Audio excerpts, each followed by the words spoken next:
I know, like others, I enjoyed your video essay on Yusuf Karsh. I wanted to push a little bit on the whole authenticity question because you're circling around it in some interesting ways. I mean, one maneuver is to do the straight demystification, to say, well, in fact, these were staged in certain ways. The portraits or the subjects, the photographic subjects, were manipulated in various ways. But I'm wondering if that necessarily is a problem for an artist. I mean, after all, there's always staging, there's always posing. We don't feel when we look at a painting that it's somehow any less authentic, whether or not it's a painting of by Rembrandt or by John Singer Sargent or whoever you have, that because the artist clearly posed and positioned and ordered around the subject, and of course made all sorts of decisions about lighting and shading and coloring and composition, that in any sense it is less authentic or less revealing of the internal character of the person, for example. We may think these things are used to bring out those features more. So why is it that we're sort of troubled by the fact that there is a story, a backstory to photography, when we don't necessarily expect that from painting or sculpture and so forth?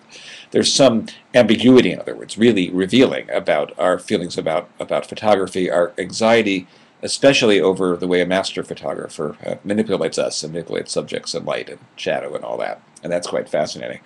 I mean, after all, with the question of pulling the famous story about removing Churchill's cigar and getting an angry scowl that then is now subsequently understood as revealing the true self. What makes that illegitimate, after all, if it in fact brings forth the famous lion-like Churchill rage and petulance? Why isn't that acceptable?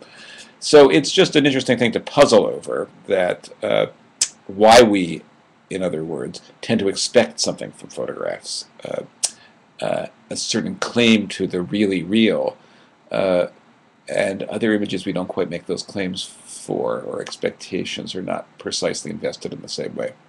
Just worth pondering. Very nice use of text and commentary and the pictures themselves. But maybe a return to some of the issues raised by Benjamin and other people who've written about photography, Susan Sontag and Roland Barthes, would lead you in even more interesting directions. So I look forward to seeing you continue to explore those areas. Thanks.